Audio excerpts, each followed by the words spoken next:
You. Right, let's do a little double snap on that as well. I'll just leave this in the background because it's fun. Why not? Yeah. Here we are again. Welcome, brother. So today I'm not with Simon.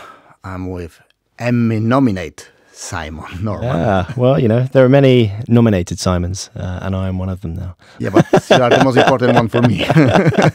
Well, you know a few other very important Simons. We both do. Yeah, we both know them, but still, he's not Emmy nominate Simon. Well, I'll try not to hold that over him. There are ways to get in trouble with the governor, and there are ways to get in trouble with the governor. Different things there on his shelf. Well, I think he's doing absolutely fine for himself, so I don't think that's going to be... The golden guy with the sword is kind of... No. With that said, though, he's not exactly a player hater. He's certainly a player maker. If you do well, he's not shy about letting you know that he reckons you're doing well, which props to him. I think it's amazing, and it's the right way of doing it. I agree. It's a good attitude. To which people who don't know who I'm talking about, I'm referring to one Mr. Simon Hayes, the governor, who I refer to him within our department.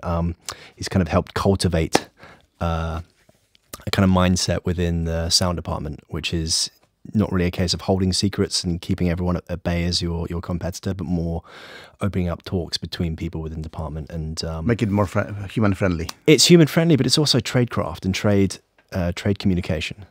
And because of that, you know, we discuss many things to do with sound department. A few of them are kind of industry politics. But moreover, from which it's like we're in a strange age with sound department in that there isn't much in the way of like apprenticeships. So back in like the 70s, 80s, early 90s, there was a much wider facilities and much better routes to kind of get into a department and train properly with working practices. Whereas those opportunities they're strangled now because of unions and the way things that kind of collapsed. I believe in the early 90s, mid 90s, that kind of fell apart a bit. That format, that structure left the industry. But then with that kind of that entry level, that door that would be quite easy to open, or easier than it is now, it was taken away from younger people. But then, like all things, there's been an evolution now, which is obviously online, Facebook, forums, groups, where you can talk to other people within your department, and you can get information on your department and technique and your career, get advice. And Simon was one of those first guys that really kind of, instead of looking down on new people, or instead of like turning his nose up at questions, he was one of the people that pushed forward the concept of, no, we need to actually be better to talk to each other and get that information out there to each other.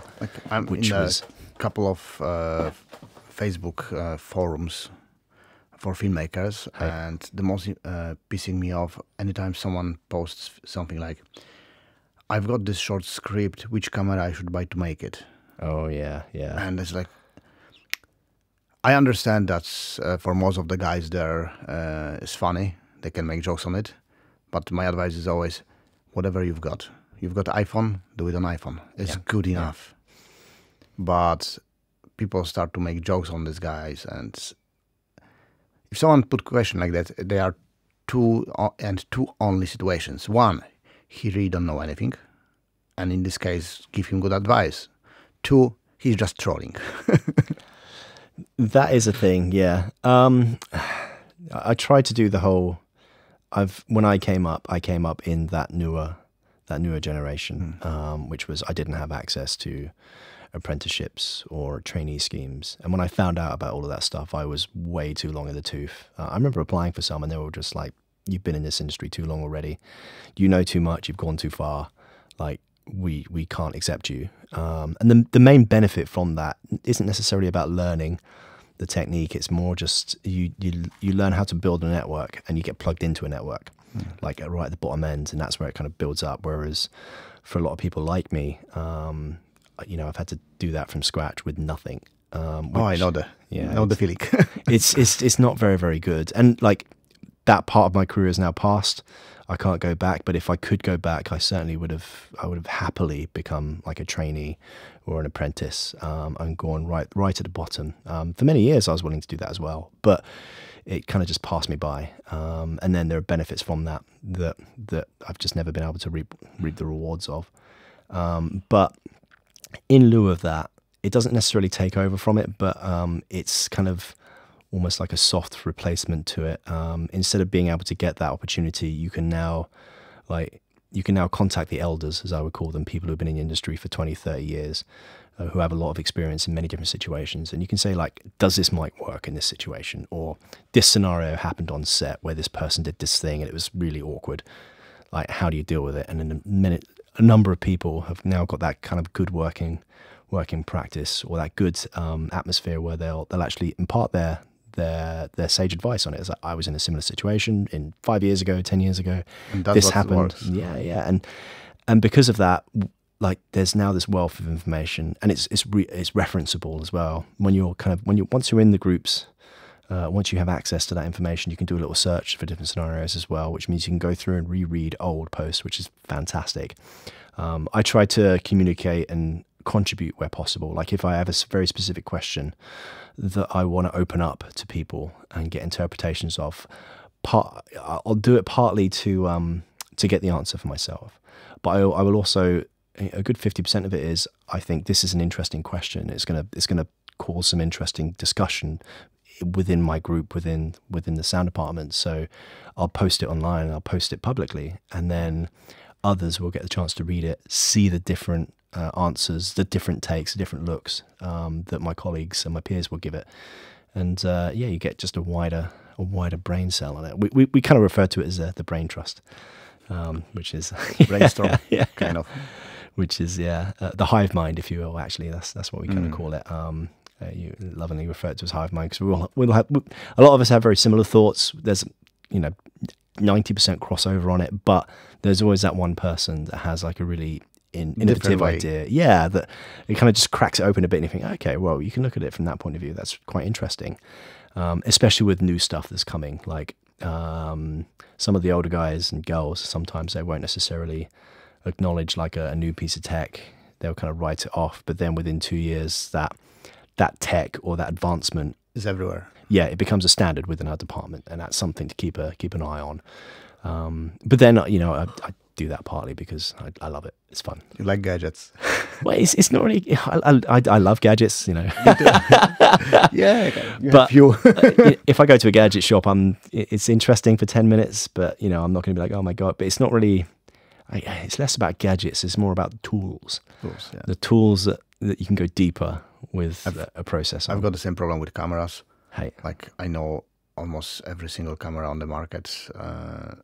Know what this camera is doing, if they are overheating or not. But before I purchase camera, it takes me weeks just finding information, whatever I needed. Is it fit or not? And the worst part is, I like it. it's fun. It's fun. It's just strange. I have a saying that someone that's learning to do a job, and they learn to do the job, like, they're only going to go so far. But if you have someone that's just learning because they like a subject, they're the person you want to hire for that job, because they're spending all their free time researching everything they can get their minds and their eyes on. Whereas someone else would just read that manual, get whatever's in there, they won't go further than that. That's it. And that's kind of the definition. That's how you end up becoming, I think, in my opinion. Like, what have we done?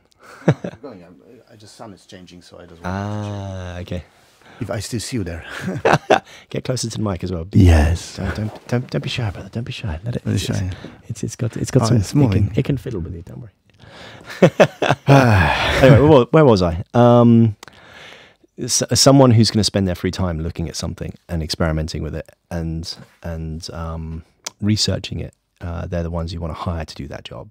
Yeah, that would be the best. Yeah, because they'll find that little piece of information that you need in a crucial moment that no one else has thought of. And you just know. Yeah, and they will dig it out of the archive, or they'll be on the cutting edge of something that's just come out, and they will know. They'll put it together for you. We can do this, and it just unleashes the potential. It works as long as you appreciate them. Yeah. Well, yeah. No. Let me see how am I going to put this correctly. What you've just said is beautiful, and I love it. Most of the time, but they don't. No, I'm not against it in any way, shape, or form. Yeah. Like I'm one of those guys, and when I'm appreciated, it's wonderful. But the thing is, half the reason why they exist is they don't need that appreciation. Like they're gonna go and do it irregardless. They're gonna like. For me, I'm into. No, I'm saying they will do it. They want to do it. They love it. But if they are appreciated, they will help you more. They will put a little bit more things on it, on top, like cherry. I would say to kind of support that slightly from the side. It's if you, and this comes down to like people management. If you can acknowledge that someone is very, very skilled, and you just give them that appreciation for what they're doing, you know, then they'll be like a bubby. You know, they'll sit with you for the rest of your life, and they'll always not be loyal, but they'll always be on your side. They'll always be willing to help. And I think what you're referring to are the people that don't do that, which is just bad people management. Yeah, it's not the leaders, the directors. Yeah, or the dictators. Dictators, oh yeah. You go and do that, I don't have to, or I don't want to, and you deserve to do that, and I'm better than that. That kind of mindset, as opposed to like leading from the front. We're going to go here, and I'm going to lead the way. Yeah, that's how it's supposed to be on the set. Yeah, it should be. We all coming there to do some work. Some people, they are there for money. Some they are for money and happiness, and because they like it. And just if you make them easier to do their job, and then your project will look better. Just get out of the way. I know, but then you know, it's always context specific. Yeah, it's always, every situation is different. It's no one straight line. I was speaking to a director a week ago, actually, who wasn't directing on the thing that I was on. He was there in like a supplementary role, and he's had some time out of directing. And he came and asked me some random question. He was like, oh, can you show me this? And it was the thing that had nothing to do with sound. And I was like, okay, well, that isn't really a standard. We don't have that for this reason. And he's like, oh, but someone else had it. I was like, you're looking at it from the wrong context there, because what they had there was extra sauce. It wasn't a standard. And to mark someone down for not having that is actually completely incorrect, because what you found was the exception, not the rule. But he said to me like, oh, you'd absolutely hate it if you worked for me and I was your director. And I said to him, no, it's absolutely fine. He said, oh, no, I'm a pain in the butt. And he was jesting, but there was an element of truth to that as well. And we were kind of talking it through. And I made a point of saying to him, like, my job isn't to tell you what to do, especially with regards to sound. Like, my job is to arm you with information, you know. And if we do 2 takes on something and both takes are crap for sound, but you dictate and define that we're going to move on anyway, and you're happy with what you've seen and heard, it's not my place to stop you doing that. It's my place just to say, look, these are your problems. I advise going for another one, or advise making this change. But it's not my place to make that decision then. It's their place. That's what a director's role in. You have all that information, and you know the variables. Like, you know you've only got 15 minutes to get another setup. So doing another take on something that you've already got 2 performances you like of, and then you think you can get what you need from that's more valuable somewhere else, you know, then you make that decision. Or you think, right, we've got quite a loose day, we can afford to do another take, no problem, let's go and do it, you know?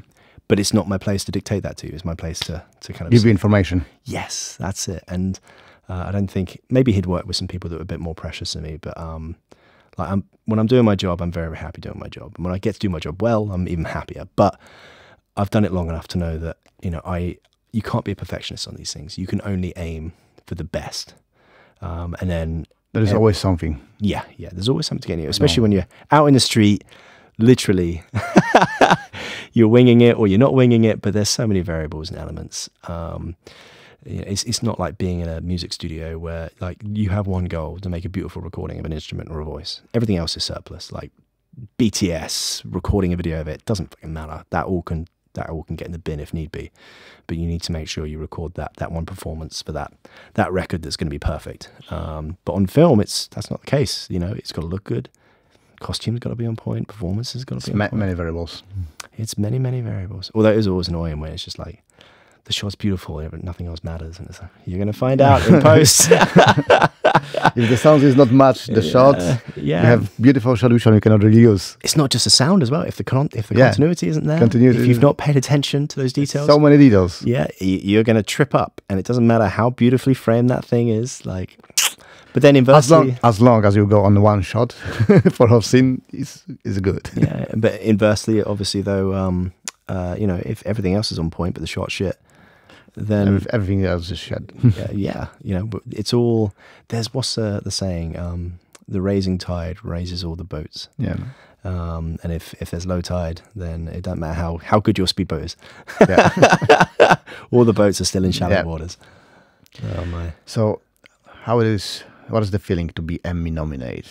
Oh Jesus! I know big shots from start. Well, yeah. It's very, very similar to the day before that I was Emmy nominated. Oh, come on. The only difference is people now suddenly are like, hey, well done for doing your job. I had quite a lot of people give some congratulations, which was quite nice. I don't know, it's kind of, I've yet to really kind of see what it actually means, to be honest. And this is what I keep saying, and it's kind of a very general view of it. But I guess I'll know in like 6 months or 12 months' time. Yeah, if that's really changed something or not. Well, yeah, I'll feel it, I guess. If you apply for any role, you know, through some portals or whatever, or someone's looking for you, you have in CV Emmy nominated. That's probably the where the juice will lay, and that's hopefully what I get to squeeze out of it. In that I'll be a candidate for something, and they'll look at my IMDb, for instance, and it will say Emmy nominated, and they'll think, all right, let's move that guy closer to the hire this guy phrase. Hopefully that is the case, but whether or not that actually is you will find it. Yeah. I mean, I was never competitive in what I do, although there's always a small degree of competitiveness in all of us. I don't know how it can be competitive. You could. It's not like there are two sound engineers on this on the set, and one saying to another, "I record better than you." It's more like you do project and do it the best you can. Well, one of the things, one of the interesting side effects of like social media and being plugged into groups is there's always a certain degree of flexing, if you will, to use a modern term or a contemporary term, where like you're on some big set and you're kind of putting some pictures up, doing this amazing job, you know, back balance is going great, getting all the kudos, working with big high profile people, and that can be a little much to take on, especially when lots of people aren't working, or you have been working for a long time but never broken through to that. Yeah.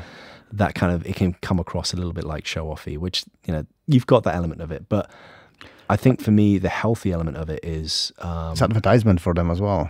Yeah, you're kind of you're putting yourself on a pedestal, and we've all, I think everybody does it to a certain degree. I know I presented it, but I try not to show it in a too much of a peacock light. It's more a case of just, if something interesting has happened, I try to present that. And it's good to have kind of a record going forward, especially, I mean, our lives and our careers whip past us really quickly, and before we know it, you're taking up golf and you're packing it all in, you're selling all your kit at a car boot. It'd be nice to have some memories, some pictures and stuff. Yeah, it would be always nice. And I mean, for me, I think probably the balance is like showing enough where you're not boasting, but you're presenting. And I found with that, some of my peers, which it is kind of what it's for, they can then gauge where you're at. And then certain people know to either ask you for opportunities or for advice. And that can be where the real bonus, or where the real positive element of that is. But getting back to the competitive thing, it's I draw a little bit of competitiveness when someone has a really interesting setup, or they've applied like a really unusual way of tackling a problem that I've not thought of, and then that makes me think that's really cool. I'm going to go do some more research, and I'm going to do it better. Well, not really do it better, but A, figure out how you did that, and B, I want to come up with something as cool as that. Okay. Which then makes me go and work a bit harder, do some more research, think more esoterically out of the box, as well as keeping my basics on point. So in right, you're just coming back from to the thing which we started. you love what you're doing, and you just want to do it better, and you're looking for new ways to do it, and just motivates you to go deeper. Yeah, so I don't see that as a competition. Like, I don't see directing as a competition. I see directing like, I've got a vision. I want to make this story the best I can. So I'm checking other directors to see what they did, how they did. But because maybe I will find something which will help me. I'm not saying copy their story. No, I'm saying learn from this what they did. I think the probably the way to kind of digest that is, it's not a case of, as you've said, you're not directly competing with someone. It's more a case of you take the competitive spirit on board. Yeah. So it makes you want to drive harder. Of course. That's I can agree with. There's a thing I've seen in a number of interviews with directors where they've said a story has come up or a script come up, and they've said, I'm the one that has to direct this because I know exactly how it has to be done, which means they have a clear vision of what they're going to do. They know how to get there. They know all the details immediately because the structure's formed in their head.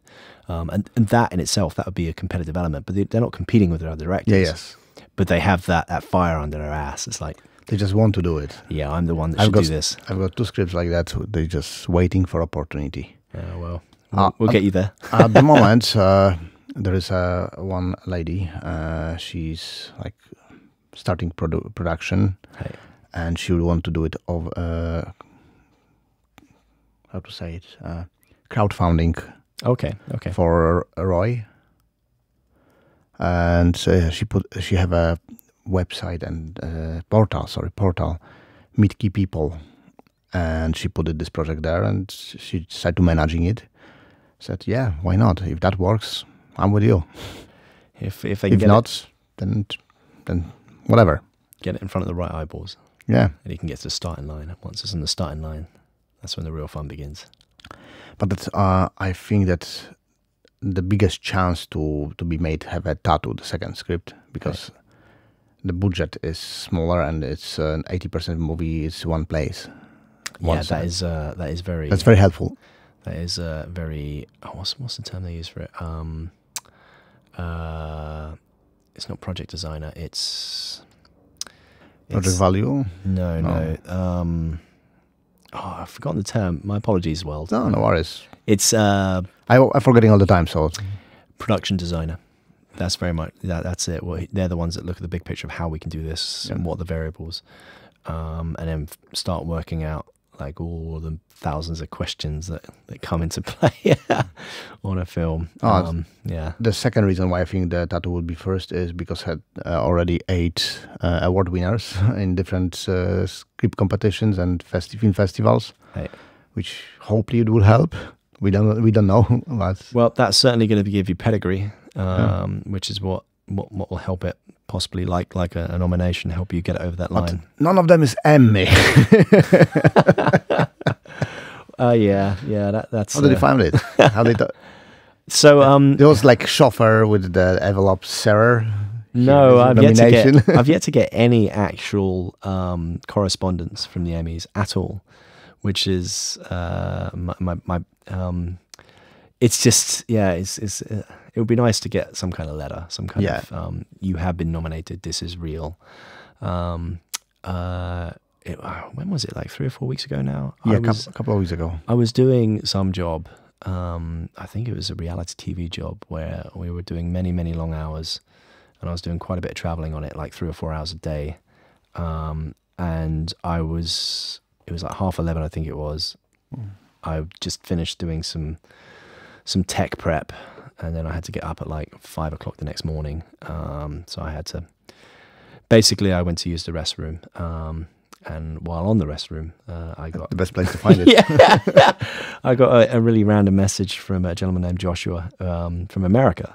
He's a producer out there who does. He's asked me to do a number of jobs over here for Apple Music specifically. Really, really cool guy. He's given me some really fun jobs. So shout out to Joshua. So I just get this random message from him saying, congratulations on the nomination. And it was very odd. And I was like, what are you talking about? I have no idea what you even mean, because I'm never in that situation, and I've never had any project or work really acknowledged, seen, or maybe even heard, which is weird because I've been working for a long time. But yeah, he was just, oh, you've been Emmy nominated, and then he sent me some screen grab. I was like, okay, this is quite interesting. And then I spent like half an hour searching around the internet trying to find it, thinking, oh, this could be some joke. Which, if it is, well done, good lols. But then you found it. I did. Well, it took me a little while. So while that was doing that, I was like, okay, this has got to be a bit of a wind up, which, it's cool. I got time in the day for that. But then it wasn't. I actually found like the thing. I ended up posting it on social media next day, I think it was. But yeah, it was very unusual to kind of just have that in a sleep deprived state where I had to like go straight to bed and go to sleep. And then just kind of take that on, which is pretty cool. And I remember telling my assistant sound who I was working with the next day about it. I was like, oh, that's amazing, man. And of course that turned into a bit of a joke. Even more amazing, they let you know. But it was pretty cool, man. It was nice, and a lot of people have shown me some appreciation. So it was a James Bond project, isn't it?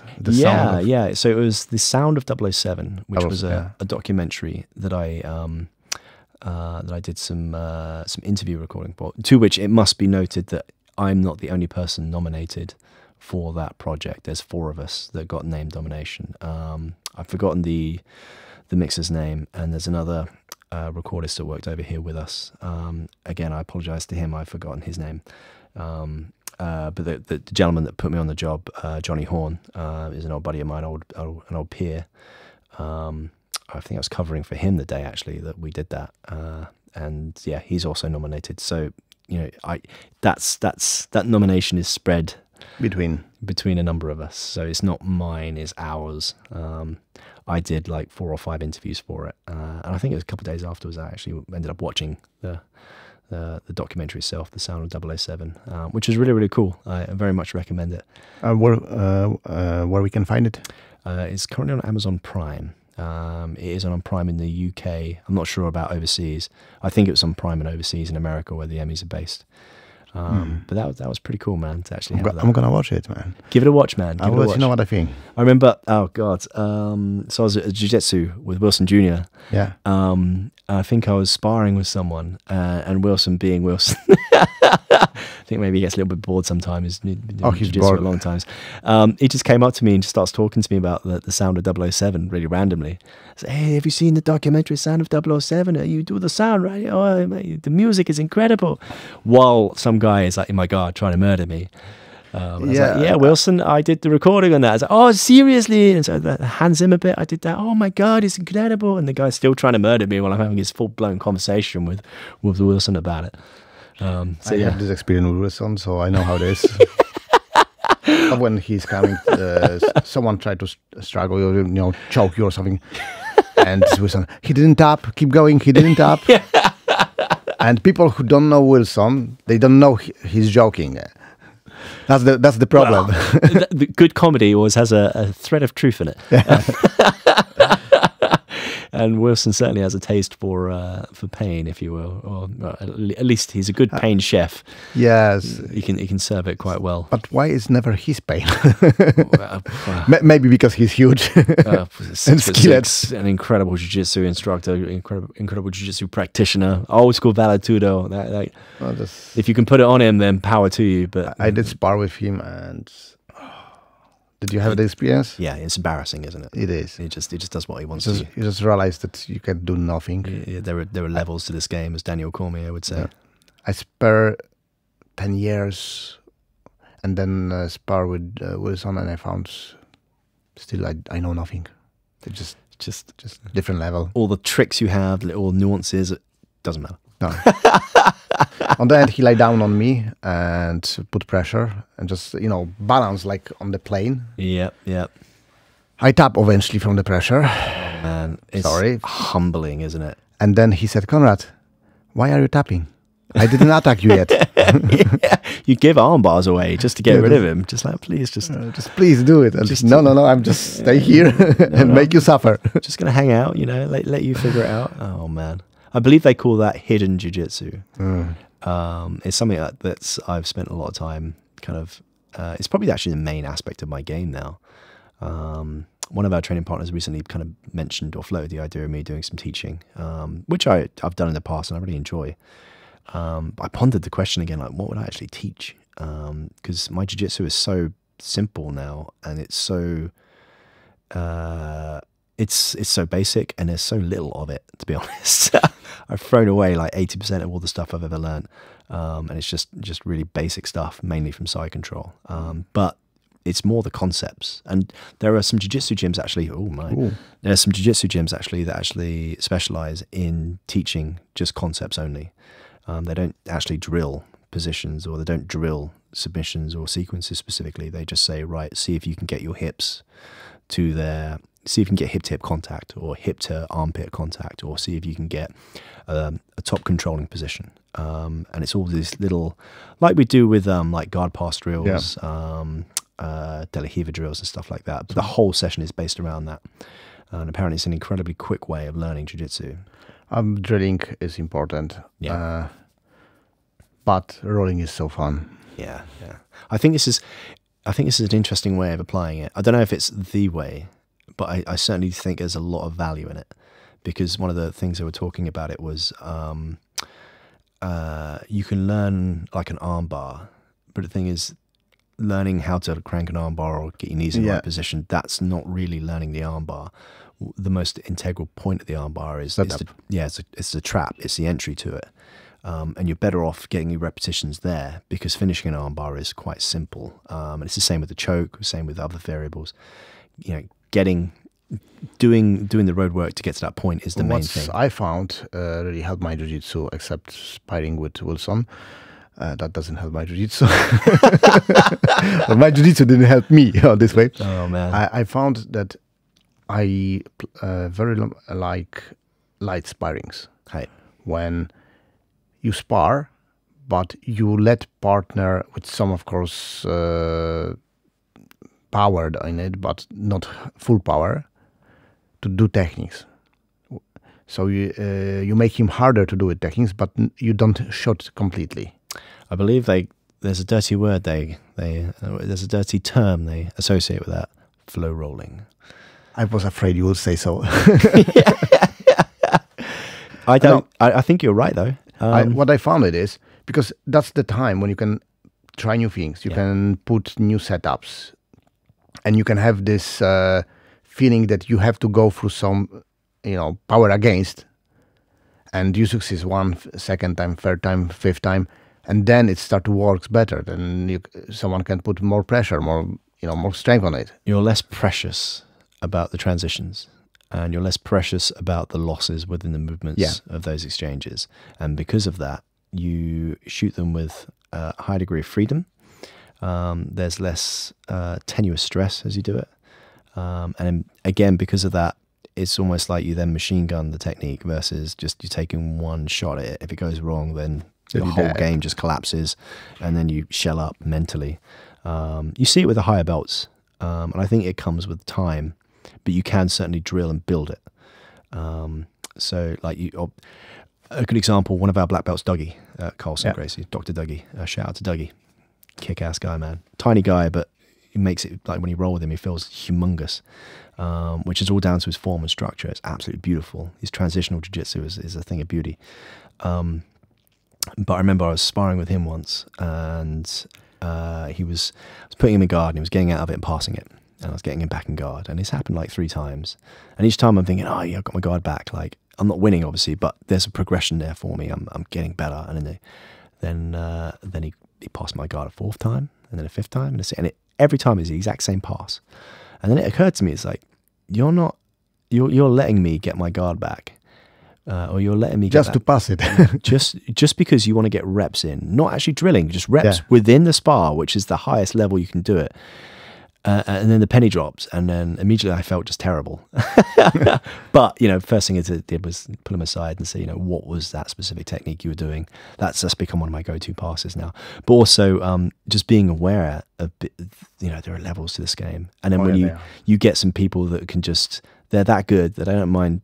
They'll give positions away just to get the reps in full contact, in full speed of just either getting out, countering, reversing, or completely dominating you with it. And there are times when I've done that myself now. I've been rolling against maybe a slightly lesser blue belt or an upper white belt, where the positions are there, the forms are there, and you think, right, I'll let you have that because I just want to keep getting out the exact same way over and over and over again.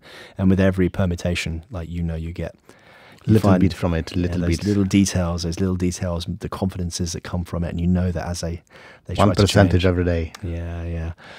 Which is how you do it, I guess. That's that kind of like upper level of thinking. The story of Hojo Gracie, Roger, if someone call him this way, when he came to London, everyone was saying that his jiu-jitsu would be crap because there is no one on his level. Hey.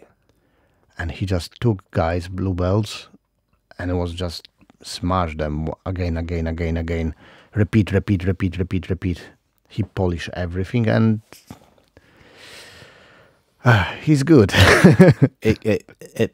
It's. I think that was a major factor in his game. Yeah. And I'm not just talking about like why he got good, but how he got good and how his game is because of it. Because I've heard the same story, like how did Hodger get so good? And it's like he was obviously very good as a blue belt. Because I heard the story that he came here as a blue belt, and then when I asked him like, why are you so good? And he said, well, because I just teach blue belt classes, and that's it. But it's about that reputation, that repetition of the basics, which that's what Hodger's known for. If you see his fights, he always going with the basic techniques. Yeah, and he's got a masterful understanding of them, a truly like next level of understanding of those details, and that's how it works. And you get that by teaching that same beginners class 1,000 times, or that same like novice class 1,000 times. Like every inch of every grip and the pressures and the positions where your hips are, and every time they move, the sequence so well. So when all of these other guys were just hitting like crazy Berimbolo stuff and worm guard things and stuff, it didn't matter. Oh, Berimbolo is the biggest disappointment for me. I think Berimbolo has a habit of doing that for everybody. You know why? Go on. Big John, he showed me, is the guy who is 130 kg and he's doing Berimbolo quite well. Hey. So, very dangerous. And it's an unusual mix. Yeah. And he showed me how to do it. And I start to enjoy it. And then I spar with Drago. Oh, God. Yeah. Drago. With Shout out to Drago. And he said, Konrad, you know how to shut down Berimbolo? Because everyone tried to run away. I said, no. Just go your hips down, put your hands on the guy's hips and push it down. Yeah. That's it. You are straight away on the side control. Congratulations. The guy give you position. And I try it once, second, third, every single time he did it to me. Jesus. Then I asked someone to do after the class can you make Berimbolo on me? Okay. I shot every single one, and I was like, you just destroyed my dreams. I just wanted to attack your legs. This was my route to a championship. Yeah. And now it's just my route to being a bitch. Just one of these disappointing days when you spend so much time to learn something and you find that everyone know how to shut it down except you. True, but now you've gone past your own dream, and you've become the destroyer of other people's dream by smashing their Berimbolo with just that one simple basic technique. I'm waiting where they will attack me with that. Nobody want now. In Carson, it's not very popular technique. Everything goes into phases. There was a time when everyone was Berimbolo and really? Even at Carlson's. We were a smash club. Yeah. Like I think Danaher said that the phase of leg locks is going a little bit down, and we'll see what will be next. It's going to be interesting to see what comes next. I mean, leg locks was revolutionary. At least it felt that way. But then at the same time, like leg locks have been around for such a long time, it just seemed like everyone ignored them for a long time. I remember doing leg locks when I first started jiu-jitsu in a garage in Berkshire, for Christ's sakes, with spiders and dust falling on you from the roof, like if you hit the wall a bit too hard. And we only did them because our jiu-jitsu was crap.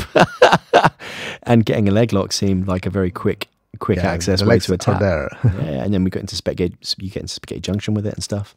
And even now, like some guys will go to hit me with some leg locks, and even some are quite advanced with it. But just the basics of breaking it down, I learned from that period.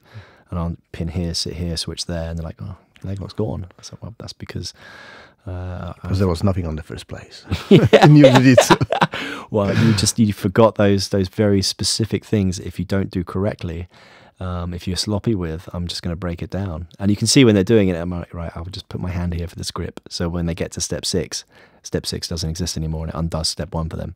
And then they let you get that because they don't see that. But then, yeah, there's leg locks are a whole game in itself. There's a massive repertoire of stuff there. It's almost like second jiu-jitsu.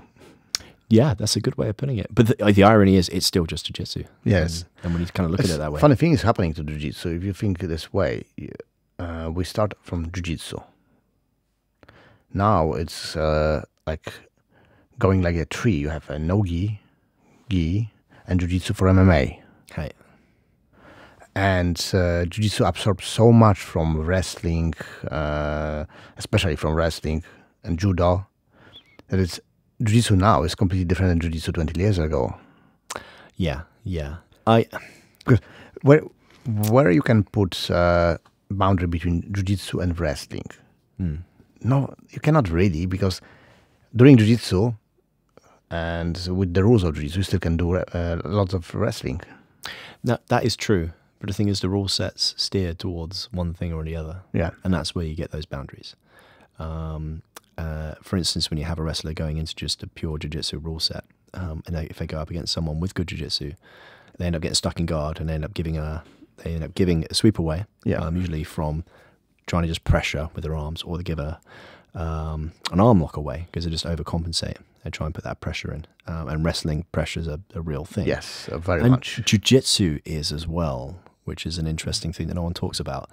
But you're seeing it quite often, even in some kind of high-level MMA fights recently, where someone will get a position, or they'll transition through a position, and you just think, fantastic, put your hand here or base there, and you've got that locked, and then you can start working on strikes. But they don't. They end up getting swept or turned over. Yeah. A bit of it's the momentum that's in place, but a lot of it is, that's just basic blue belt jiu-jitsu that you're missing there. And probably one of the better examples of opponents of that was Charles, where guys would try and scramble on him, and then suddenly they can't. They get stuck underneath him, not because he's clamping them down, but because he's using good jiu-jitsu, where he's using the correct control of the framework above them to shut down the roots away. Yeah. And then when he does let them out, they run straight into a trap. The Gagey one, for instance, when he was working on that the triangle from the back, and he pretty much had that. He probably could have worked with that, but then you could see he just let him get out of it. And on one hand, I remember watching it and screaming like, "It's there! You'll be one of the first back-mounted rear triangle chokes in UFC history at a championship level," which is crazy. But then he let him get out of it. But then the way he rode him with he had the way he had shin positioning on the back of his arm, and he used that to carry the momentum through, and then switch back to his back and have a clean rear naked choke, Mataleon. That was masterful and absolutely beautiful. Yeah, but Charles Oliveira and his jiu-jitsu level is, different planet. This is very, very true, and it also means his fight with Makhachev is interesting again. The sequel that's coming up, the number 2. I was very disappointed in his first one. I felt like he went in there with no game plan. It was just, let's just be wild, crazy horse, and and let's see what happens. And a part of his game is doing that, because he's so specific with the details of his jiu-jitsu. They're so tight, and also his Muay Thai, like his technical Muay Thai is so good that he can create chaos, and then he can snipe you with one specific thing and just hit it, and it's going to be perfect. Do you think he will win this time? Here's the irony. I think it's entirely up to Charles Oliveira's camp. If his camp say, we're going to do what Charles is good at, which is craziness, then he's going to lose again. Whereas if they go, no, we actually need a game plan, that's how you beat Makhachev. Not just apply the word game plan, but the point is Makhachev goes in and is quite robotic. Like, he will do exactly to the T what Khabib's dad used to lay out for him, what Khabib laid out for him, and now what his team and Javier Mendez lay out for him, which is a good fighter, and that's the perfect person to want to coach. Winning. Yeah, he has a game plan. He doesn't deviate at all. Like, there's very little creativity in his game, but he's so good at his basics, and he's very good at sticking to the game plan. And this isn't a knock on him at all. Like, it was the roadmap the GSP used for greatness. Like, they had a specific game plan, and he never deviated, and he just ground people down with it. It was just real committed excellence. Whereas Charles, except the one fight for GSP. Yeah. Whereas, well, even then, with you're talking about the Sarah fight, that he was partying too much. Yeah. I remember the interview with GSP, and he said that I was sure I win this fight. Yeah. I didn't feel that I have to be scared of anything there. So I didn't care about, sharp my tools. I just go, and I thought I'm already win. Yeah. And then he gave me the best thing I ever received, punishment, and then that's make me great. That was probably the turning point. It was that, and also the Matt Hughes fight, obviously, the first one, where he built his confidence from there. And those 2 losses were key to his success, which is irony when someone doesn't lose much. They don't get those. Which is an interesting thing, again, with Charles, because he's lost a lot at the early part of his career. I think weight was a big thing from that. He was cutting too much weight early. And then when he finally did commit to 155, which is still a pretty big cut because he's quite a big 155er. But when he committed to that and went up in the weight, like he put some muscle mass on, then suddenly he went on that crazy 10, 12 fight win streak, which was nuts. Like, he's very deserving of another rematch with Makhachev. I think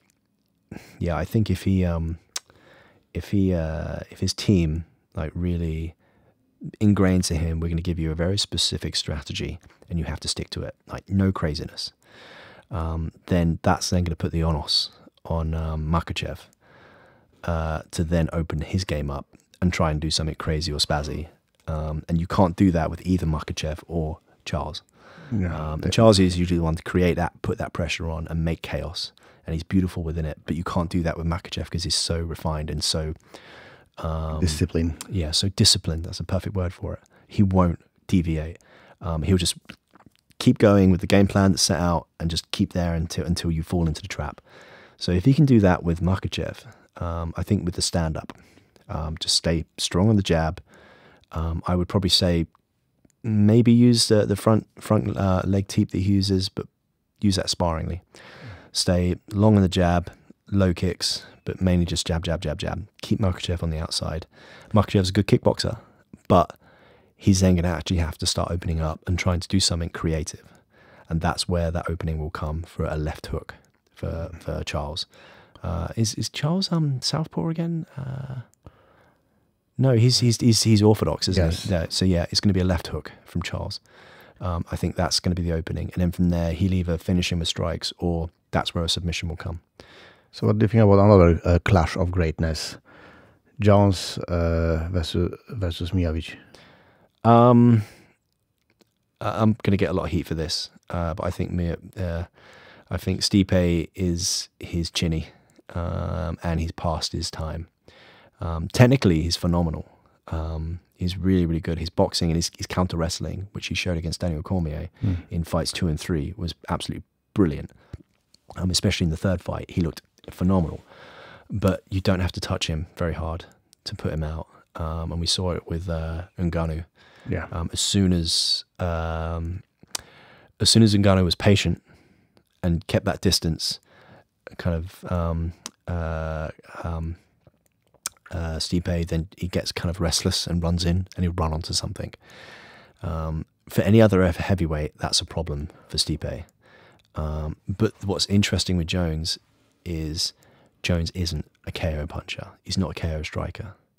He's a precision attrition striker. So he'll pick you apart and make your life misery for 25 minutes, and he'll grind you out. And that's like actually the kind of fight that plays into Stipe's hands. Not because he's got an amazing chin, but because his defense is pretty good, and he could go arguably toe-to-toe with Jones in that. And I don't think Jones is going to hit him with that Ngannou power at all, because historically he hasn't got that. Now, typically when you go up in weight, you actually gain some power. But even with like Gagne, we didn't see him like throw some amazing power boxing, because that's just not him. He just doesn't have that in him. So yeah, that's a tough one. I think Jones is probably going to stay on the outside, destroy his knee with that lower kick. I think it's just going to pick him apart with long Muay Thai. And then the wrestling's going to be stalemated. And then you possibly will see Stipe try and bum rush him a bit. You think he will destroy his legs and like third round put some closer and try to wrestle with him? Or he will wrestle with him a little bit. only because Jones will get bored. And but the thing is, when he gets bored, he has such a repertoire of technique. So he's a really good wrestler. He's a massively underrated submission fighter as well. He's really good at everything. Yeah, he is that damn good. You can like him or not, but he's good. I think he'll get bored and just fuck around with some wrestling with Stipe just for the muck of it. He'll either get him in a clinch and just weigh on him a little bit. But Stipe's conditioning's never been an issue. Like we've only seen him gas really a little bit. That's one of the things I noticed with Jones is that he liked to show up to his opponent that he can do it their game better. Yeah. Stipe is good though. You can never count him out because he can find a counter and he can fight going backwards as well. But Jones, he's not going to be that pressure power fighter. He's going to maintain distance, those long range. He's still got the longest limbs in his division. He's gone up one, which is nuts. Yeah, I think he's just going to pick him apart. He just had a long frame. Now he just put some muscle on it. Yeah. And even now, he's still got one of the longest frames in the division. It's insane. Like the nightmare he gave light heavyweights was absolutely bonkers. Why UFC doesn't have an ultra heavy, just 265 maximum? Because there's like maybe 10 guys in the world that can compete in it, and like 8 of them are terrible. Once you get over 265 pounds, like you're getting into 2 areas: genetic freaks or people that are just humongous with no real athletic capacity. And at which point, we've seen it in Pride. We saw those giants fight, and they were just awful fights. There's not much. Most of them, yes. You've only got a couple of people in the world that can fill that division. When you have a couple of guys who have to do weight to heavyweight. Yeah, oh man. Which we've seen it with Ngannou would cut to a heavyweight. Brock Lesnar would cut to heavyweight. Shane Carwin would cut to heavyweight, which is just nuts. Derek Lewis still cuts to heavyweight. That's nuts. Which is, and when you're making a cut like that, I think a cut for those guys is good though, because it keeps them honest. They can't just fuck around. Like they've got to be in shape. They've got to get their road work in, which means they come in shape. Whereas, I mean, we've seen every 6 months we see the new declaration of this is the perfect heavyweight, and it's usually like it changes by 15 or 20 pounds. Like earlier on, it was like the Randy Couture's who were 225. You're strong, but you're not too massive. Then it was you've got to be Brock Lesnar. You've got to be 265, capped up, crazy mega powerlifting. Then of course you had the Cain Velasquez era. You've got to be 240 and that's it. And you've seen like different heavyweights try and chase it as well. Like Stipe's gone up in weight and down in weight to kind of find that measurement or meet that metric, that trend setting, which is always a bit weird. I think it just ultimately comes down to the skill set though. And then it's John Jones. Yeah. That's such a... Oh, man, the UFC fucked it up again. Let's be real about this. John Jones should be fighting Ngannou. Those two should be fighting for the heavyweights. And Ngannou has the ability to knock John Jones' skull out of his skin. Yes. And John Jones has the ability to tie up Ngannou and make him rethink the entire concept of MMA. I really don't know who would win this. It can go both ways, and it is the most compelling heavyweight fight out there. Yeah, and because of stupid negotiation tactics, or more to the point, because of business practices that the UFC won't give up. That's now a fight that's gone, and then probably never back. Yeah, I mean, I love MMA, and this is when people, I love UFC, I love MMA, and UFC can die. I'm still going to love MMA. UFC can be the number one for the next 20 years. I'm still going to love MMA. And MMA doesn't start and stop with Dana White. No, there's other places. Yeah. There's other fights, other places. I watched a couple of fights in one, and amazing. They have some interesting stuff going on over there. Dimitri Jones there is like second born. Yeah. And the PFL thing, that's gone from like fringe to something that could be interesting, and the Ngannou deal is a big aspect of that. I've considered that quite a lot actually. Just they have idea for whole Africa division, which one Ngannou would be in charge of. Yeah. Well, that's both a gimme to get Ngannou to sign, but also a massive investment as well. Because, I mean, speaking realistically, like Africa is such an untapped pool of potential. Like these guys are genetically gifted. Like some of the things they can do is insane, and if you give some education and commitment to some of those guys, yeah, Right, a little bit of that. Perfect. A little bit of this. We had a equipment failure, There we but go. we are back. Where was I? What was I talking about? Somewhere between John Jones and Francis Ngannou. So the Ngannou deal, man. I think it exposed a lot of things in the UFC and with MMA, which is super interesting. I don't think it exposed. I think it just confirmed the things, because Yes. Dana White always saying every conference, we have a business, and then he's saying MMA is sport. True, but if you look at the way he frames a lot of stuff, the classic, he doesn't want to fight. These are professional fighters, and they make their money fighting, or they're afraid to fight that guy. That's complete and utter mollocks. Don't really believe that. Yeah, that's him posturing and doing his reverse promoting to make guys look like assholes, to get them to sign a contract for less. And that whole thing of like, he wants to go somewhere and fight lesser guys for more money and have an easier life. Look at the first fight he signed after his UFC. He's fighting the #1 heavyweight boxer in full boxing rules, nothing special about it. You know, he's the B-side. He's submitting to everything in their game.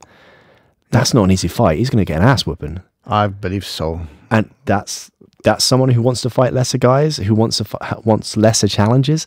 The same guy who was calling out John Jones for 3 years, like, and run away. the person who knocked out cold their previous undisputed, celebrated, greatest of all time heavyweight champion. He done him in one round, absolutely brained him. Stipe, Stipe ran onto that left hook, and as soon as he touched him with that, it was just like, oh my god, That was the end. Yeah, this is game over. So that guy's afraid to fight people. A guy who, came across the ocean in a dinghy and used to dig sand for a living. Yeah, but we have to remember that Francis always wanted to be boxer. It was his dream. Yeah, That's as well as motivation for him to do it, the boxing. Well, I think there's lots of motivation for him. Yeah, there is a 30 million motivation for him. Yeah. Well, I mean, you could say it's as simple as that, but it's a dream. He wanted to fight one of the best guys. Of course, and he did. And he's doing it. He's going to lose. But 99%. But you've got to respect the man for what he's doing. Balls. And I found it quite interesting because at the beginning of the year, obviously, he got released to go and pursue other opportunities, the easier path. But everything he said he wanted, he's now got. But at the time, the industry just immediately just lapped up what Dana White said and just started parroting it. And then 6 months later, or 4 months later, the same thing. No one's signed with him yet. He's asking too much. He's missed the boat. He's screwed up every opportunity. He's going to be an easy signing again, and no one's going to go near him. And now he has everything he wanted. He has a seat on the decision-making table with PFL. He's in command of his career. He's going to fight Tyson Fury at the end of the year in a boxing match. I really want to see what will happen with him after this boxing match. It's going to be curious. I think business-wise, I think it's really interesting because there's so many variables to it that I think are just fascinating. So the first question was, who's this guy going to actually fight in MMA when he goes back to the PFL? I have no idea. Obviously, the UFC have the best fighters, but if you look at the timeline and look at the variables that are in place, so the UFC have the best heavyweight division out there at the moment. You can't really argue that. There is no real argument against it, and there isn't many big names outside of the UFC. But the thing is, Ngannou isn't fighting anyone this month. He's not fighting anyone in MMA this year. It's going to be next summer at the earliest. So that's one variable. And actually, you believe that some people will go from UFC, like John Jones? John Jones, no, because they've got him signed up hard. But the other variable is, I believe Ngannou has negotiated a minimum $2 million for his opponent dollar paycheck for his opponent. And that's really compelling to many people. There's going to be a number of guys in the top 10 in MMA, but specifically in the UFC, they're going to look at their career trajectory and think, that's going to be 5 fights minimum for me to make that amount of money in the UFC. Or one fight there. Or one fight there. And my contract's coming to an end. I'm going to turn to PFL the it UFC is. and say, I want 2 million, or I'm going to go and fight Ngannou. And anyone who comes up in the next couple of months with their contract, the PFL is certainly going to have their eyes on him. And we've seen this happen before as well. There's precedent for it with, do you remember Tim Sylvia? Yes. So he left the UFC to fight Fedor. And he went to Dana White at the time when Affliction was first being put together. And, you know, Dana White hated all that kind of stuff. But he just said, look, you know, I've got 3 or 4 fights left with you. I want you to release me because I've been offered a massive payday. I think it was $1 million he was offered to fight Fedor. What are you doing with me? Or can I just go and make this paycheck? You know, and he was kind of effectively at the end of his career. UFC knew there wasn't going to get much anything else out of him. So they did the right thing. They let him go and he got $1 million. Everyone happy. Yeah, and Fedor knocked him out in 37 seconds, which was interesting. And no discredit to Sylvia, because he, in his time, he was a very compelling and very interesting heavyweight. Boring as hell to watch, but he was very good though. You know, his stand-up was brutally underrated. So I think we can see a very similar situation coming up.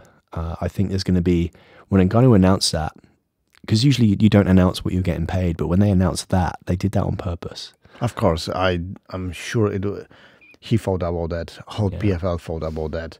They want to have some magnetic power to bring some.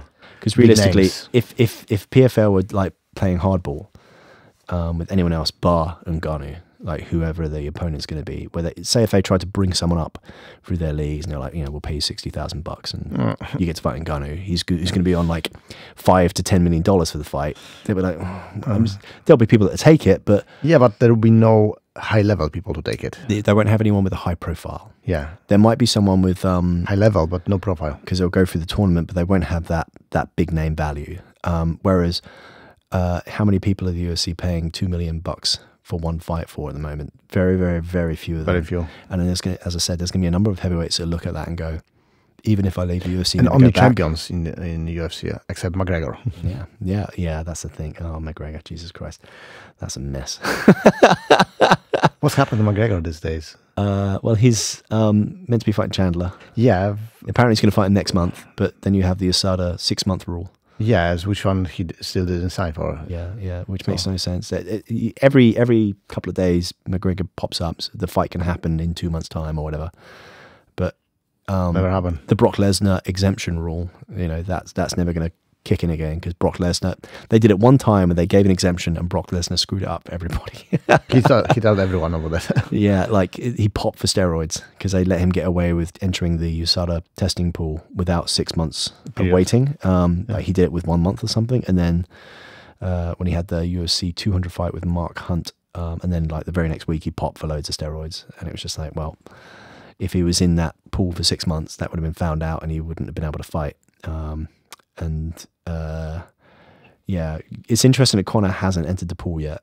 It's interesting that he hasn't, like, if there was some things we didn't know about or you can assume, yeah, I would imagine he would have been in the pool at the beginning of the year, anticipating a summer comeback or the end of this year, like be well ahead of it, but he hasn't. And even now he hasn't entered the pool. Why? That's where the question lays. It's like, what's going on there? And even then, it's like, why is this question even a question at all? This should be just a no-brainer. Yeah. And then there are two ways of thinking about that. Yeah, he tests a lot of drugs. B, he don't really want to fight. I think it's probably A. You look at Conor, you look at his. I think he's a very interesting individual, and it's a very interesting case study. Because you've seen that in the past, people are like, he doesn't want to fight, doesn't want to fight. So the guy's 100 million, he must be cruising to 500 million in the bank. Yeah, he's still, still at SPG in Ireland, still training, still rolling with some badass motherfuckers. He's come back from that gruesome injury. And the road to come back from that, to be athletic again, that's not a very nice one. That's a painful one. And if you don't have to do that, why would you? And he's done it because he wants to fight. The guy is a fighter through and through. Like, even when after the whole Floyd Mayweather thing, which was both the best and worst thing that ever happened to him, because after Floyd Mayweather fight, like, his profile was so high, his price tag was so massive. Not the UFC wouldn't pay him for, because he was worth it to them, but they just you couldn't line things up and get him back in the cage, and because of that, he had the 2 years off, I think it was, before he fought Khabib again, and that was the wrong guy to fight. And your first fight back after 2 years. That was a very bad decision. Yeah, that he should have had like 3 fights minimum before he got to Khabib. But of course, he's Conor. He's going to go straight in at top level. His ego dictates that. And Khabib weren't playing. Like, he was there to put a thump on him. He was really pissed off. Oh yeah, man, that's the last guy you want to. You want to talk now? Yeah, fuck, cry. That was hilarious. Let's talk now. No, let's talk now. And when he that beautiful moment when you can clearly see when Conor was broken mentally. Like, at the end of the round, he said, "Look, this is just business." He's trying to then appease Khabib, and then you're not going to appease Khabib. Like, you've done that. No, that's different character, different way of thinking about the world. Yeah, for him, it's no business. Yeah, then he don't do it that for money. He's made that into a personal thing at that point, and Khabib is there to. And it's hard to put something personal to Khabib, and he did it. He managed. Yeah, oh God, dear Lord. And even now, he's still poking in it. It's like, the guy's clearly mega retired. He's never coming back. No. And he has every right not to. And he should, personally, I think the rest of the world. I would love to see his fight, but I would be disappointed if he back at the same time. I think if he was going to come back, it should have been 6 to 9 months after the Gaethje fight. It would have been nice for him not to retire then. I think he should have come back. The only fight he should have come back for was GSP at 155. Which wasn't going to happen anymore. He's going to retire. GSP's a one and done for that. For the UFC, they had the argument of, we need it to be, if you come back and fight again, it has to be a contender. But this is like, well, you're giving away the final fight of the 2 best we've ever seen. GSP said something nice about that. He said, if something like that would happen, to cage will come in 2 great legends. But only 1 legend would go out. He kind of has a point. I don't know if it's the level that those 2 operate at and the history that those 2 have. Like, GSP's lost twice previously. Yeah. Yes. Already. Yet he's, possibly regarded as the best we've ever seen. And Khabib never lost. And he's also regarded as possibly I'm always wonder with people like Khabib or John Jones, will they change the way they fight and the winning if they have a 1 lost? That's an interesting one. Like, one of the things I loved with the champions, like GSP, is that they lost, they learn, and they become much better. They adapt. I think at that level, they would do, but it would be in micro changes. When you get to that level with the consistency that they have, as with their success, they have the capacity and the depth of technique to change. But mentally, will they change? Like, some guys taking the loss become better. Some of them taking the loss, and they just become worse. I think they'd come back better. So Khabib he was ridiculously competitive, and he was ridiculously aggressive with it. And if he could find someone that beat him, I reckon that would light a fire in his butt. Not that he didn't have one anyway, but he would be like, "No, I want this back. I want to kill him." Yeah, I'm gonna go and I'm gonna eat like those guys, those Dagestani guys. Yeah. I'm gonna kill him. I'm a smash him. Smash him. Smash everyone. Oh man, that guy is annoying. I just wish he didn't talk. What's his name again? The Chechen. Yeah, I know. Who can't make 170 anymore. He should never have been making 170. He's humongous. Yeah. He should have been 185 and then just be healthy and just live free and die hard at that weight. He back to Chechnya. Did you hear that? Yeah. He had no choice. Oh man, Jesus Christ. So political. He's an interesting one, man. It'd be interesting to see what goes on with his career next, because he hasn't fought in so long. But why? Why hasn't he fought? I know there was a weight issue with Kevin Holland, and that from that fight 18 months ago. But that guy's young. He should have been fighting 3 months after that, at 185. But he should have been fighting. So what's kept him out of the cage is absolutely, it baffles me. There must have been some injury, but then I think there must have been like a whole bunch of negotiations that failed. I think he's been trying to pick fights at 170, while the UFC are like, no. I don't think anyone want to fight with him. No, there's guys like Kamaru has called him out. Kamaru's not gonna, he's not gonna do fake call outs and stuff. I think there's a whole bunch of guys who would prefer not to fight him, but after the what was the jiu-jitsu gentleman's name? Gilbert Burns fight. He then pushed himself into an area where you're in that top 6, top 4 category, and those guys when you're in that category, you cannot scare them easily. Yeah, they're legitimately the best in the world, those guys. So they're going to acknowledge that this guy's going to be a handful, but every fight they have is a handful, maybe except for Colbert Covington. He's legitimately one of the best welterweights on the planet, and he's going to have a damn good fight with Leon.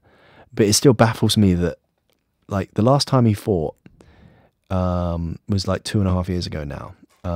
Bilal Muhammad has won, like, I think it's either 3 or 4 actual fights, 3 of which were in the top 10 in the time since Kobe Covington has fought. And the guy he fought then was Masvidal, who, let's be honest, he wasn't really... He was probably maybe top 7. I had always mixed feelings with Masvidal. Yeah.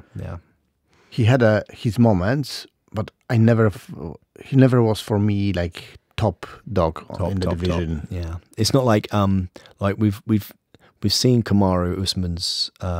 We saw Kamaru Usman dominate for some time for everything. I was going to say we've seen his era pass now, but when you look at his era, you never think, oh, he was the champion or he was beating guys because of the matchups of a perfect timing. No, he just beat the guys. He beat every damn one. He put the guy and he beat him. That's how it was. Whereas Leon. Masvidal, obviously, he had Masvidal had a moment, had a good fight. He had very specifically good moments with the right guys. So Till, that was a fun fight. Ben Askren, that was a weird one. Like basically broken Ben Askren. That's the only way to look at it. He was coming back after a long layoff. His hip was screwed, and this isn't a case of making excuses. It's a case of being real about it. Like, he wasn't fighting the Ben Askren from 3 years before that, who was just ragdolling people. He was fighting someone who was a bit old and had been retired for a long time. Ben Askren have no new hips. You're saying that maybe he will fight if the money will be good.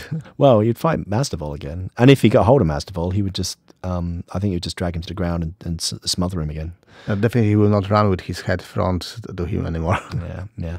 But the thing is, we've seen it with Masvidal as well. Like his counter wrestling just isn't there, and he's an older guy now as well. But you got to pay credit for where it's due. He had great fights. Like during that period, like one of the fights we lost, I think, was him versus Conor. That would be very profitable fight. Like, there's no championship element to that, but it would have been hellishly fun. Like, because Masvidal's a super sneaky striker. Conor is an absolute surgeon with his stand up, or at least he was. That's an interesting question now in itself. Preparing distance Conor. There's a chance that X movements amazing. There is a real chance that Masvidal could set up a trap for Conor, but then there's also a likelihood that Conor would just pinpoint walk Masvidal onto something. But it would be really fun. And then the build-up, the pump, the promo for that would have been absolutely just super fun to watch. They would have promoted it really, really well. There's a different high-profile fight which one can happen. Which one, for me, is category of the freaks. Logan versus Diaz. That. That would be so sad. What I would like to see, if that was to remotely happen, I would like to see Nick Diaz in that fight. MMA, not boxing. MMA, yeah. Boxing already happened and didn't work. Well, it was Nate Diaz that fought his brother Logan Paul. It was. Oh, was it? The one with the beard. What are the names again? There's Logan Paul, and then there's Jake Paul. Jake Paul, that was Jake Paul. Yeah. And that in itself was, interestingly... But I hear that they had a contract when, after the boxing fight, they will fight in MMA rules. Well, apparently they didn't, but now they might. Jake Paul's there's a whole bunch of contradictions there. Like, he's one of those guys that when he talks, the first thing I do is look for the mute button or even the stop button, and I don't want to watch it because some of the stuff he comes out with is just it's just hokey American stuff. And everyone just want to see him being beaten, and he make money on it. But that's the thing; he's done very well promoting himself. Amazing. That's winding himself smart guy into that position. But at the exact same time, his entire business model and his entire fight career is fighting guys who are past way past their time. most of them in different sport. Different sport, out of their weight category. Like the guy's a real 185er. And he's like the only person he's fought who is 185 is Anderson Silva. And Anderson Silva's 50 years old. Yeah, scratching 50. And even then Anderson came in and made a fun fight. Anderson, man, what a hero. What an absolute hero. It's just, yeah, I love that guy. Phenomenal career. He should stop fighting. I think he basically has. I hope so. He only took the pool fight because it was fun and it was a lot of money. He did other before he did other boxing fights. It wasn't like he was planning to go for a championship or something. He was just no. fights. He just had this urge for fighting. He wanted to fight. That first one with Chavez Jr. Is it or Julio Chavez? Like if that guy fought Jake Paul, he would have boxed his ears off. It kind of felt like Anderson didn't take it seriously. Although he's quite consistent and goes in, but it kind of felt like he was willing to just go in and have fun and make it a spectacle. Whereas, when he fought Chavez Jr., like his boxing was so on point. Everything, like all the details, defensively, the way he used his range, the way he entered his shots, the combinations he chose, everything was absolutely seasoned and perfect. But it's funny thing with Anderson Silva that he started from jiu-jitsu guy. Was he not a Muay Thai guy first? I'm not sure. I thought that he came through the shooter box system, and I'm pretty sure he was Muay Thai. And then they added jiu-jitsu through the. I thought that he did jiu-jitsu and then joined Muay Thai. No, I think it was Muay Thai first. We need to check it. But then going through the old shooter box regime, it was that period where Vale Tudo became a thing, so they started studying the jiu-jitsu, and then they took a lot from lucha livre. They weren't specifically lucha livre, but they had that lineage. That remind me something. Wilson. Wilson said, I spoke with Wilson about his jiu-jitsu career. Hey. And he said, when I went to jiu-jitsu, I already was fighting in lucha livre, and I was like black belt kind of level. So I was very, very hated white belt. Yeah, I bet he was, because he wouldn't have been an easy role. He was an easy role for black belts. Yeah, I bet. I wonder how that worked, though. Did they... Because you can't just go in and get a blue belt straight away. You have to kind of go in and spend some time. Looks like, but I know that, and I read the stories that at the moment, if you are like black belt judo or something, they just give you blue belt to start. Yeah, there's that lineage where it connects. On beginning of jiu-jitsu, that is the lineage. But yeah, I mean, that was the whole Wild West though back then, wasn't it? And he was there doing it with those guys at the early time when it was all new. No one really knew what to do, how to do it, and it was just crazy, tough, double-hard bastards. To use a term from Snatch, from Bricktop. But yeah, man, that was some of those stories he tells. And there is a couple of jiu-jitsu matches I would love to see. Wilson versus Roger. That would be interesting because their games match up very. They're going very simple and lots of pressure. Yeah. Wilson's a big, strong boy. Oh, his basics are real good. Like his size is even bigger now. His structure is fantastic, but then Hodger's Hodger. Yeah. What do you do with that? I mean, they're both past that point now. Yeah. It's a shame we didn't get to see it. Yeah, but even if I watch it now, I would love to see it, but I will treat it as a fun. Yeah. Like I watch sparrings of people and I enjoy it. I don't care who win. Of course, Wilson win. I think the way to view it is it would have been a fun fight to watch. Yes. In their primes. It would have been very, very, very interesting. Yeah. And there's loads of fights for MMA that we've seen with that, like Frank Shamrock and Sakuraba. Yeah, that's a fight. Sakuraba and Hickson. That's Hickson, whatever. we were robbed of that fight. That fight should have happened. How that fight didn't happen is beyond me. But that was the fight that all the MMA no Hodge barred guys wanted to see back then. And that would have been just a spectacle. That would have been one for the ages. You know that Sakuraba at the moment fighting in some jiu-jitsu league. Yeah, it's five fighters each side. What's it called? It's Continuum or something. The one who wins stay on the mat. He's the one. I don't know if he came up with it. This Team Sakuraba. Yeah, I think it's quite fun though. I've first moment when I saw 5 guys on one side, 5 on second, I said, "Oh, what it will be? It's strange." And then when I found what the rules really works, what they're doing, that how they changing, the person who win stay on the middle, and another person from another team is coming. I start to think that's very strategic. You have to think what you're doing, who your first guy is, who your second guy is. But I don't know if that determine before the fight, like give to the referee that's first, second, third, or they can changing during the fights. From my understanding, I think they have a set order. So the teams decide, and then they submit it. And they don't know what is the set on the other side. I guess not. Maybe it's announced. But if it's announced, so we're taking. Nobody will put their numbers, their names to see the other teams. So yeah, they present it that way. I forgot what it's called now, but it's quite fun. It is fun. I like it. And you can do that with grappling. You can't do like in MMA. You can't do like 5-on-5. That's stupid. Like that's concussions very and stupid. Things. But in grappling, you can do that kind of thing, and that gives that new spin on it, where it's quite a fun, unique. And I think what's interesting is you've had some bigger promotions get behind it. So you've had like UFC versus like Strike Force and stuff, and I think it's on Fight Pass. So they've actually got behind it. The B team want to join that. I hear. Say again. The B team. They're doing one, aren't they? Yeah, they're doing one of the teams, and it's so Craig Jones will be there. Oh man, that's fuck Craig Jones.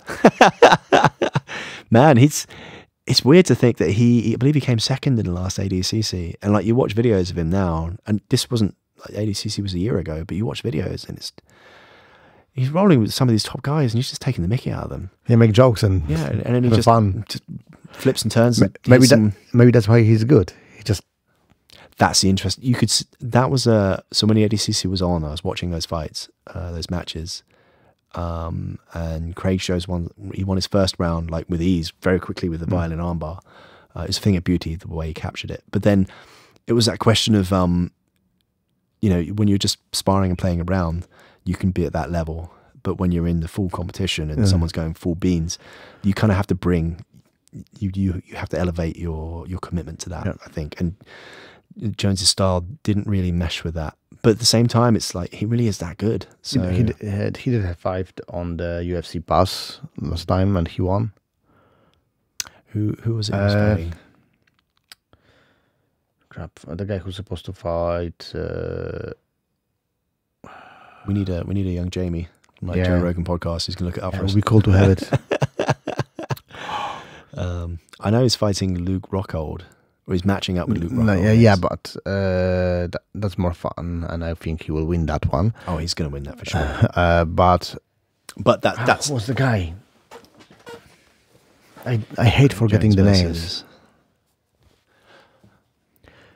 Yeah, he is like enemy of Gordon Ryan. The guy always. Oh, Felipe Pena. Yeah, I think that was Pena, the rival.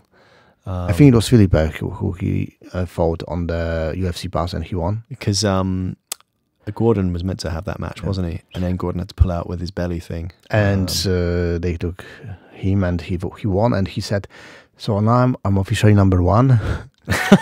Yeah, I saw. I'm not the second one anymore. That was my time now. I was laughing. It was so good. He's Australian, so he's got a good sense of humor automatically. He certainly knows how to throw that pump out there, which is quite fun. And when we spoke about this team 5 versus 5, something which I'm really very interesting is that Gordon and his team will be there as well. I hear. Yeah, is it New Wave? New Wave would be New Wave, B team. They were the same team. Team Sakuraba. Oh, they're going to get slaughtered. Bless them. Oh, they won once. But not this time. Yeah, not in the mix with B Team and New Wave. That's just like it'll be like Clash of Titans. I mean, you've got B Team is everyone who isn't Gordon Ryan. Yeah, and then you've got Gordon Ryan. Are they going to have Gary Tonin? Is he going to come out of MMA? Yes, and I think they have the guy. Of course, I forgot the name. He used to be world champion in the gi, and he joined like 2 years ago. I think he's now one of the main training partners with Gordon, isn't Yeah, he? Yeah, the names are tip of it's but rattling around. you know who I'm talking Yes, about. yes. Yeah, He's taken the gi off, and then Gordon's put the gi on, and they've Yeah. been like cross training with each other, which is interesting. I'd love to see Gordon do some gi stuff. one day I remember an interview with Gordon, and he said, "There's only one thing can help gi jiu-jitsu if I start compete." Yeah, to a certain degree. No. I think it's gi jiu-jitsu is going to be fine. Gi jiu-jitsu will be as it is. The amount of dads and people of our age taking up jiu-jitsu and just enjoy learning jiu-jitsu. The gi is a mechanism for that, which means there's always going to be an audience from there, which means we're always going to be interested in who the best in the gi is. That's what I'm thinking about. I think that gi jiu-jitsu will be not more or less popular than it is now. Yeah, I think maybe it will be more. Because as more and more people take up the sport, there's going to be a greater interest in who's the best at it, which means you're going to have... I watch audience on every competition. Like, my favorite Czech audience is English Open in London. So, more or less, since 10 years, audience is... on the beginning was smaller, but now is last 5 years is all the same. I think that will change, though, if once promotions get involved. So, say for instance, English Open, they invested some money in... And do promotion. Not necessarily promotion, but actually airing it. So, if people can watch the fights on like a live stream, you pay like a $5 or something to see the event, that's when it will start going up. Like a good example is it Effion Davis, young Welsh lady who's just been storming the female ranks. Yes. She's an absolute superstar. And she was a superstar from gi. She's now no gi as well. Won the ADCC, which it was phenomenal to see. But I remember she went through Carlson's a couple of years ago. She did a seminar there. I missed it regretfully, and I to this day I'm like, damn, I should have went there because like her jiu-jitsu is damn good. But like she's a star, an absolute star, and she still competes in the gi. And it's about the competitions. Like Polaris still have gi fights, and they're fights you want to see on that. It hasn't gone away. So I think. Maybe I'm just arguing for the point of arguing. I think there's still scope for it to get better and bigger. And the main element of that is... The reason why I don't think it will get better than it is no gi jiu-jitsu. Which one for the audience not connected to jiu-jitsu is much more fun to watch. Yes, but my reasoning why I think gi jiu-jitsu isn't going to get lesser, but it will get greater, is just the audience. Because more and more people are taking jiu-jitsu up. More and more people are then doing jiu-jitsu in a gi. And it's a basic interest. You're like, oh, let's see what the gi's. And they will force their family to watch. True. But the thing is, it's just like, you can go and find a Bush League boxing match at the amateur ranks. You can find them like twice a week, every week, in every part of the country. And you can go there and you can find those. And, you know, sometimes they'll be fighting for titles as well. But no one knows. There'll be like 50 people in the audience, most of which one half from one gym or one half from the other. Yeah. But they're still taking place. But some of those same guys, 10 years later, fighting on Sky Sports or a pay-per-view or something, they're nationally known and they're going to keep going. But we have to remember that this sport is already established. True. But then, as I just said, as it keeps going, there's going to be more and more audience for it. No, I'm not saying that gi jiu-jitsu is going to be like the thing. No, I don't think it will ever be. What would be interesting is if it went to the Olympics. Not going to happen.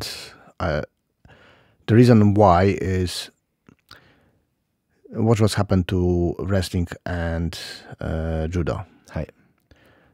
Judo from 80s and judo now is two different sports. And one of the main reasons why they change it is because there already was a grappling calling wrestling, so they had to do something different. So they just put everything to the throws. Yeah. So nobody needs, and for audience who don't know much about jiu-jitsu, it will be like wrestling with gis. Yeah, that's how they treat it. Now, I think there's scope for it. I think if jiu-jitsu was in the Olympics, you'd see the numbers fly up.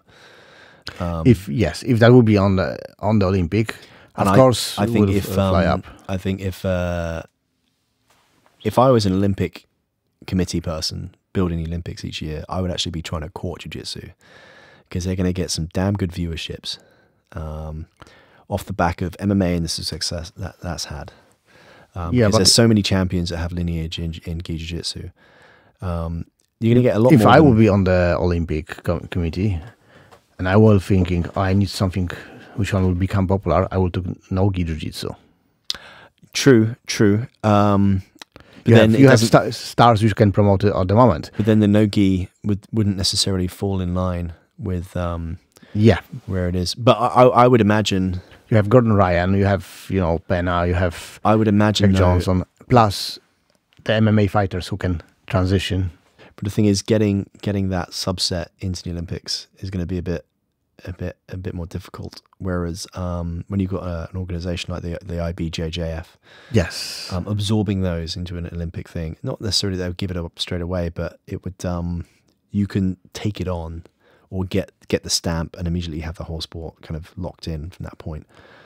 I think that would be likely, and the fact you have the school system that would feed it, which steers more into the whole amateur mindset of the Olympics. Whereas like no-gi, I think, has potential to be like a bit more of a pay-per-view spectacle, a bit more of an actual prize fighting spectacle, which was seen with like Gordon Ryan, where you see a MMA and Olympic. That should never ever happen. Like you cannot make tournament with that. We've seen it with Sambo. Like not getting paid to get your head smashed in is dumb. It's very dumb. I mean, even boxing is like these guys are getting their brain cells. We saw the tournaments on the first UFCs, and I don't think it have to happen again. Just no.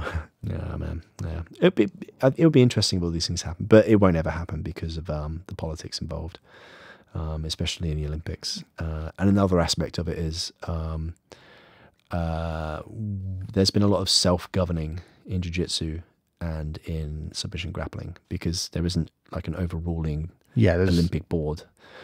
You've got different bodies in jiu-jitsu, and then the same thing in no-gi as well. Does no-gi even have a governing body? Is there anything? No, I don't think so. Or the jiu-jitsu body is just generally saying that, that's part of us. Yeah, it's kind of on the side of it. But there is no specific rule set that's been identified as... That's one of the things. Every organizations like Polaris or SEC, they have their rule sets. So like a good example is the IBJJF. They started veering into that kind of Olympic channel. I wonder if they actually had talks with them about that. But I hear that they had talks, which is where like suddenly all the ankle locks and the reaping was taken away, and then I think it was a year ago they put it all back in. So perhaps what was going on behind the scenes was they decided we don't want to make this Olympic sport. We're not going to push for this anymore. We'll go back to the basics. Oh, we've been refused. So we're back. Or that. So, and then rule set opens up again and everyone can do whatever you want again, which is better. But then... So you can do it now, Reeves? Or? I believe they added in ankle locks. On the brown belt. On the upper ranks, you can actually reap a bit as well. I'm not going to claim that this is true. This is just I remember reading about this, and there was a lot of changes where they put more techniques back into jiu-jitsu, more opportunities back in, as opposed to the Olympic way of you've only got 3 moves you can do, and then that's it. Do it well, which doesn't suit jiu-jitsu at all. It suits judo, not that I think it's good because I know the hurt judo. I don't like the new judo too much. I like the old judo. But if you look at what judo is, it was always a sporting aspect of what jiu-jitsu is. So they carved out loads of stuff and made it very refined. Like you're looking points for throws with, now it's like specific throws, but it used to be a lot more open with what you could use. And then you have a certain amount of time on the ground. Is it now waza? Waza, yeah. 30 seconds to find your submission. Now you have 5 seconds or something like that. Oh God. Completely. They've basically carved out the ground submission. You cannot attack legs. Yeah, why? What the hell? You know that. It's half of my game. Go. It's just it makes no sense. What you can judo. Even better when someone have a grip on your gi, you cannot use your knee to remove the grip. Like it's illegal. But that's never mind. I know that because I had a sparring with someone from judo, and they told me, "Oh, I forgot it's legal in jiu-jitsu." Yeah. So it's illegal in judo. Yeah. There's so much you can't do now. Why? What's the point? Oh, never mind. The politics have got involved, and it's a bit of an issue. It would be nice if they could remove that, and it's probably good that we don't have that. Yeah, I just want to go to the gym and have a fun. I had a feels of the martial art politics, because in martial arts there's a lot of politics, especially in traditional martial arts. Right. Like with Aikido, I remember the politics was everywhere. Yeah. It starts in your small gym when it's 20 people or 15 people, and they already play politics between themselves. Man. Oh, then you're going to the between gyms, then you're going to the federation. It was so annoying. Nobody did understand that half of these people just want to go. I like to stay well away from there. Like I've avoided gyms and places to train for that specific reason. I've just been like, yeah, I want to train and I love training and I love the technique, but all the other stuff that goes around it, not interested. That's one of the reasons why I'm gone from Aikido completely. I used to do Aikido, did you? Was that black belt? Oh, wow. Have you found any of it has transitioned? Not on the beginning. On the beginning, it was very hard. I found on the beginning nothing from Aikido that works for me in Jiu-Jitsu. On the purple belt, I discover that there are wrist locks, there are some controls and some movements. I can use it. Some mechanisms. Small parts, And so somewhere, Steven Seagal is nodding, going, I taught Konrad-san that. Yeah. I'm his sensei. Every little bit of success, he then takes ownership of. Everything was Seagal, of course. In Aikido, when you do become a grandmaster, do they give you a ponytail, or do you have to? No, you have to do it on your own. Okay, cool. No, Steven Seagal story I heard, and I didn't see it. It was a Aikido master called Kazuo Chiba. Chiba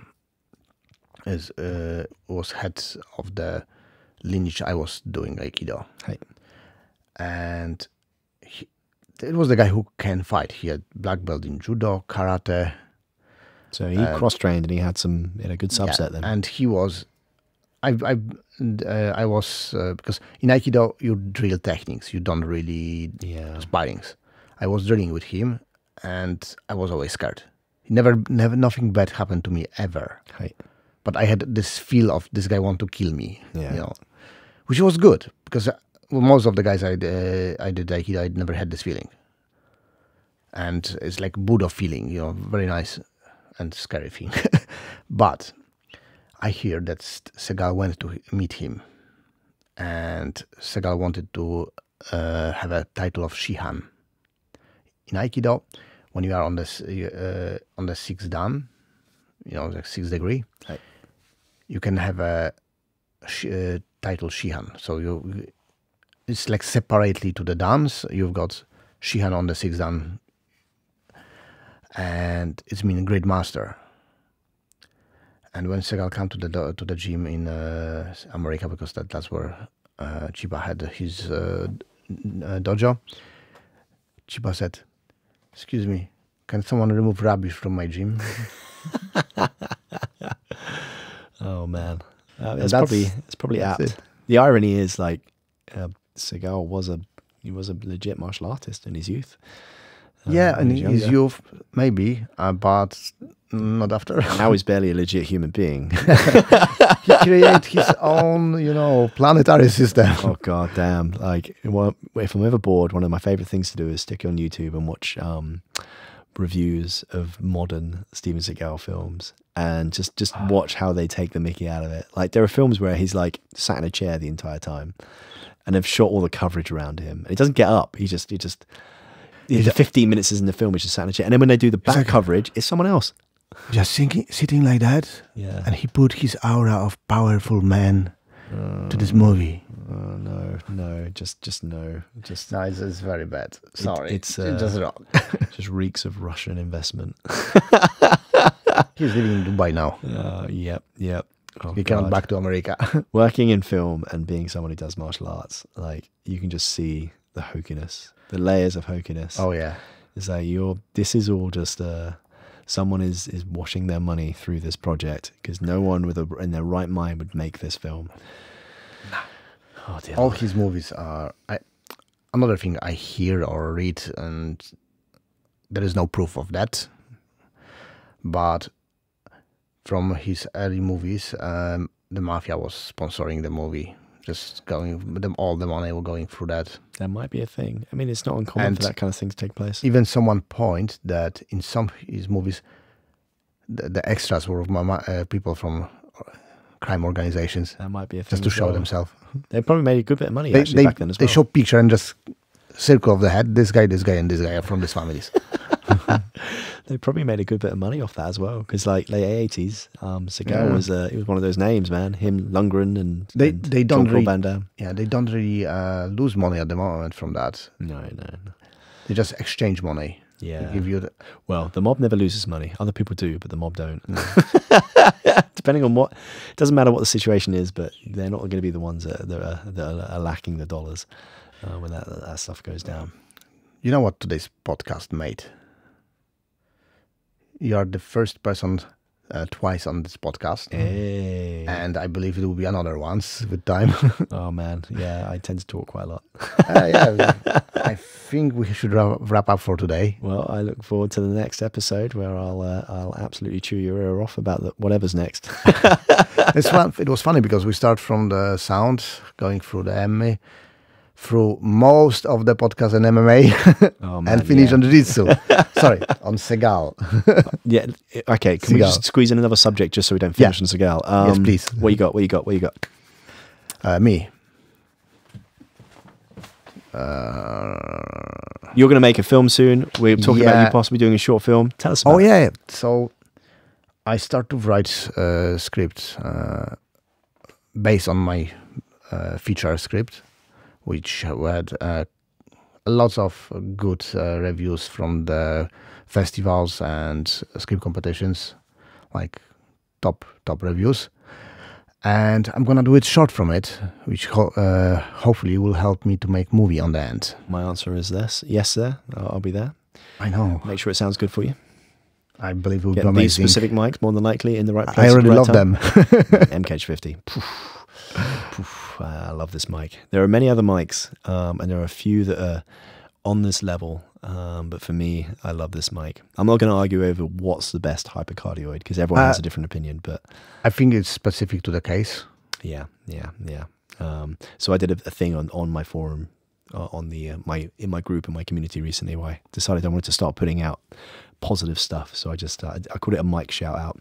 I hadn't used this mic on narrative stuff or in recording for a couple of months, so my ears had gotten used to something else. But I spent a day with it, and it was just delicious. So this microphone is great for conversation. How is it with record music? Oh, they use them quite often in music, typically in orchestral stuff. So they use it up in the sky to give you like stereo images of things and that kind of ambient sound. And I've used them on instruments in the past. It's a good question, actually. What has it been used for that stuff? Because normally, I'm not expert, but I watch some reviews of microphones and other stuff, and I found out that some microphones are good in some areas. Like some of them are better for talking, some of them are better for music, some of them are better for singing. It's very much the case. It's the right tool for the right job. For me, I love these things because of the proximity effect they have on them, which some people will tell you is bad because it's not a flat response thing. I call it the bubble. So when you get into a certain area of this mic, which kind of looks like the bubble, the gag that we're using, which is a Ryko baseball, but think of it as being a lot more larger, about a foot, maybe a foot and a half long, or a foot and a half in volume. When you're outside of that volume, which is a proximity, the distance from the mic where the source is, it kind of just sounds like a smeared sound of the room. But when you pop into that special area, suddenly it goes from being a sound that's around to it being a sound that's on the mic. Oh, it sounds delicious, like it does now. But when I have my boom operators, my first second ASs, when they pop people into the bubble and we pick up their dialogue, immediately you're like, yeah, they're on. That's it. Like that's where it should be. This sounds good. I mean, so there's some situations where you can't be there. The idea is I will finish first draft of the script week or two from now.